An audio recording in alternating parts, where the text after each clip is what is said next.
ओम गम गणपते नमः। श्रीमद् भगवद गीता चौथा अध्याय।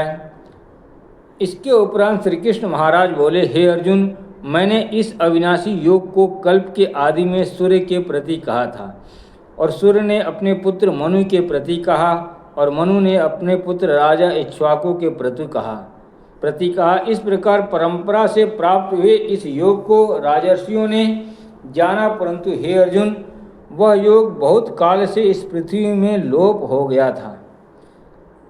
वह ही यह पुरातन योग अब मैंने तेरे लिए वर्णन किया है, क्योंकि तू मेरा भक्त और प्रिय सखा है, इसलिए। तथा यह योग बहुत उत्तम और रहस्य अर्थात अति मर्म का विषय है। इस प्रकार भगवान श्री कृष्णचंद्र महाराज के वचन सुनकर अर्जुन ने पूछा, हे भगवान, आपका जन्म तो आधुनिक अर्थात अब हुआ है, और सूर्य का जन्म बहुत पुराना है, इसलिए इस योग को कल्प के आदि में आपने कहा था, यह मैं कैसे जानूं? इस पर श्री कृष्ण महाराज बोले, हे अर्जुन, मेरे और तेरे बहुत से जन्म हो चुके हैं, परंतु हे परंतप, उन सबको तू नहीं जानता और मैं नहीं जानता। परंतु हे परंतप, उन सबको तू नहीं जानता है और मैं जानता हूँ। मेरा जन्म प्राकृत मनुष्यों के सदृश नहीं है। मैं अविनाशी स्वरूप अजन्मा होने पर भी तथा सब भूत प्राणियों का ईश्वर होने पर भी अपनी प्रकृति को अधीन करके योग माया से प्रकट होता हूँ। हे भारत, जब जब धर्म की हानि तथा अधर्म की वृद्धि होती है, तब तब ही मैं अपने रूप को रचता हूँ अर्थात प्रकट करता हूँ, क्योंकि साधु पुरुषों का उद्धार करने के लिए और दूषित कर्म करने वालों का नाश करने के लिए तथा धर्म स्थापन करने के लिए युग युग में प्रकट होता हूँ।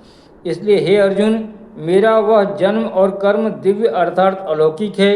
इस प्रकार जो पुरुष तत्व से जानता है, वह शरीर को त्याग कर फिर जन्म को नहीं प्राप्त होता है, किंतु मुझे ही प्राप्त होता है। हे अर्जुन, पहले भी राग, भय और क्रोध से रहित अनन्य भाव से मेरे में स्थिति वाले मेरे शरण हुए बहुत से पुरुष ज्ञान रूप तप से पवित्र हुए मेरे स्वरूप को प्राप्त हो चुके हैं। क्योंकि हे अर्जुन, जो मेरे को जैसे भजते हैं, मैं भी उनको वैसे ही भजता हूँ। इस रहस्य को जानकर ही बुद्धिमान मनुष्य गण सब प्रकार से मेरे मार्ग के अनुसार बरतते हैं। जो मेरे को तत्व से नहीं जानते हैं, वे पुरुष इस मनुष्य लोक में कर्मों के फल को चाहते हुए देवताओं को पूजते हैं, और उनके कर्मों से उत्पन्न हुई सिद्धि भी शीघ्र ही होती है, परंतु उनको मेरी प्राप्ति नहीं होती। इसलिए तू मेरे को ही सब प्रकार से भज। हे अर्जुन, गुण और कर्मों के विभाग से ब्राह्मण, क्षत्रिय, वैश्य और शूद्र मेरे द्वारा रचे गए हैं। उनके कर्ता को भी मुझ अविनाशी परमेश्वर को तू अकर्ता जान। क्योंकि कर्मों के फल में मेरी स्प्रिया नहीं है, इसलिए मेरे को कर्म लिपायमान नहीं करते। इस प्रकार जो मेरे को तत्व से जानता है, वह भी कर्मों से नहीं बनता है, तथा पहले होने वाले मुमुक्षु पुरुषों द्वारा भी इस प्रकार जानकर ही कर्म किया गया है। इसलिए तू भी पूर्वजों द्वारा सदा से किए हुए कर्म को ही कर। परंतु कर्म क्या है और अकर्म क्या है, इस विषय में ऐसे विषय में बुद्धिमान पुरुष भी मोहित हैं। इसलिए मैं वह कर्म तथा कर्मों का तत्व तेरे लिए अच्छी प्रकार कहूँगा, कि जिसको जानकर तू अशुभ अर्थात संसार बंधन से छूट जाएगा। कर्म का स्वरूप भी जानना चाहिए तथा अकर्म का स्वरूप भी जानना चाहिए, तथा निषिद्ध कर्म का स्वरूप भी जानना चाहिए, क्योंकि कर्म की गति गहन है। जो पुरुष कर्म में तथा अहंकार रहित की हुई संपूर्ण चेष्टाओं में अकर्म अर्थात वास्तव में उनका न होना पना देखें, और जो पुरुष अकर्म में अर्थात अज्ञानी पुरुषों द्वारा किए हुए संपूर्ण क्रियाओं के त्याग में भी कर्म को तथा त्याग रूप क्रिया को देखे, वह पुरुष मनुष्यों में बुद्धिमान है, और वह योगी संपूर्ण कर्मों का करने वाला है। हे अर्जुन, जिसके संपूर्ण कार्य कामना और संकल्प से रहित हैं, ऐसे उस ज्ञान रूप अग्नि द्वारा भस्म हुए कर्मों वाले पुरुष को ज्ञानी जन भी पंडित कहते हैं। जो पुरुष सांसारिक आश्रय से रहित सदा परमानंद परमात्मा में तृप्त हैं, वह कर्मों के फल और संग अर्थात कर्तृत्व अभिमान को त्याग कर कर्म में अच्छी प्रकार बढ़ता हुआ भी कुछ भी नहीं करता है। जीत लिया है अंतःकरण और शरीर जिसने, तथा त्याग दी है संपूर्ण भोगों की सामग्री जिसने, ऐसा आशा रहित पुरुष केवल शरीर संबंधी कर्म को करता हुआ भी पाप को नहीं प्राप्त होता है।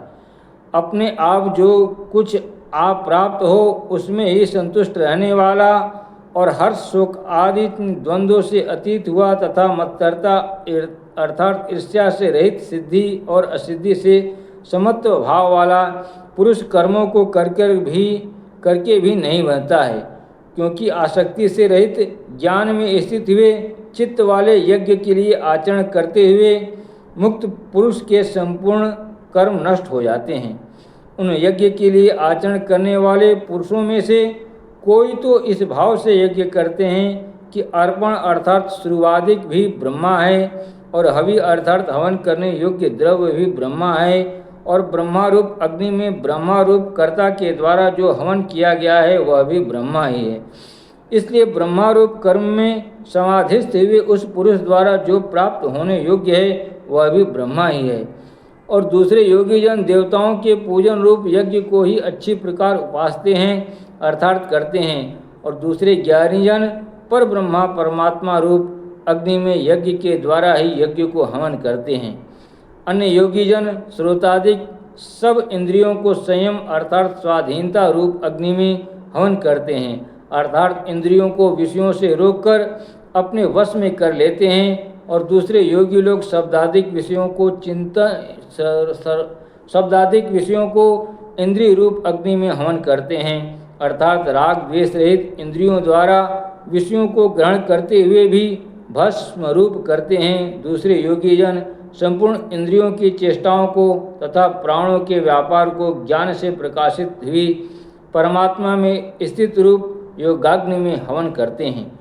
दूसरे कई पुरुष ईश्वर अर्पण बुद्धि से लोक सेवा में द्रव्य लगाने वाले, वैसे ही कई पुरुष स्वधर्म पालन रूप तप यज्ञ को करने वाले हैं और कई अष्टांग योग रूप यज्ञ को करने वाले हैं, और दूसरे अहिंसा आदि तीक्ष्ण व्रतों से युक्त यत्नशील पुरुष भगवान के नाम का जप तथा भगवत प्राप्ति विषयक शास्त्रों का अध्ययन रूप ज्ञान यज्ञ के करने वाले हैं।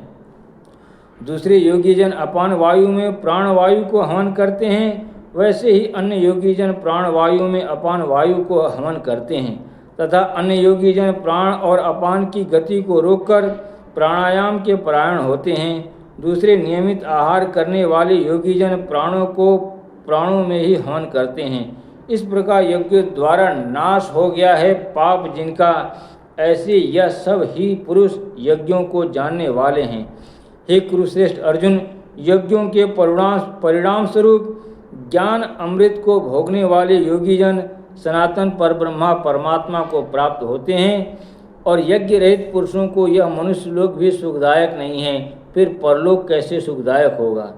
ऐसे बहुत प्रकार के यज्ञ वेद की वाणी में विस्तार किए गए हैं। उन सबको शरीर मन और इंद्रियों की क्रिया द्वारा ही उत्पन्न होने वाला जान, इस प्रकार तत्व से जानकर निष्काम कर्म योग द्वारा संसार बंधन से मुक्त हो जाएगा। हे अर्जुन, सांसारिक वस्तुओं से सिद्ध होने वाले यज्ञ से ज्ञान रूप यज्ञ सब प्रकार श्रेष्ठ है, क्योंकि हे पार्थ, संपूर्ण यावन मात्र कर्म ज्ञान में शेष होते हैं, अर्थात ज्ञान उनकी पराकाष्ठा है। इसलिए तत्व को जानने वाले ज्ञानी पुरुषों से भली प्रकार दंडवत प्रणाम तथा सेवा और निष्कपट भाव से किए हुए प्रश्न द्वारा उस ज्ञान को जान। वे मर्म को जानने वाले ज्ञानीजन तुझे उस ज्ञान का उपदेश करेंगे कि जिसको जानकर तो फिर इस प्रकार मोह को प्राप्त नहीं होगा। और हे अर्जुन, जिस ज्ञान के द्वारा सर्वव्यापी अनंत चेतन रूप हुआ अपने अंतर्गत समष्टि बुद्धि के आधार संपूर्ण भूतों को देखेगा और उसके उपरांत मेरे में अर्थात सच्चिदानंद स्वरूप में एक ही भाव हुआ सच्चिदानंदमय ही देखेगा। यदि तू सब पापियों से भी अधिक पाप करने वाला है तो भी ज्ञान रूप नौका द्वारा निस्संदेह संपूर्ण पापों को अच्छी प्रकार तर जाएगा। हे अर्जुन, जैसे प्रज्वलित अग्नि ईंधन को भस्ममय कर देता है, वैसे ही ज्ञान रूप अग्नि संपूर्ण कर्मों को भस्ममय कर देता है। इसलिए इस संसार में ज्ञान के समान पवित्र करने वाला निस्संदेह कुछ भी नहीं है। उस ज्ञान को कितने ही काल से अपने आप समत्व बुद्धि रूप योग के द्वारा अच्छे प्रकार शुद्धांतःकरण हुआ पुरुष आत्मा में अनुभव करता है। हे अर्जुन, जितेंद्रिय तत्पर हुआ श्रद्धावान पुरुष ज्ञान को प्राप्त होता है। ज्ञान को प्राप्त होकर तत्क्षण भगवत प्राप्ति रूप परम शांति को प्राप्त हो जाता है।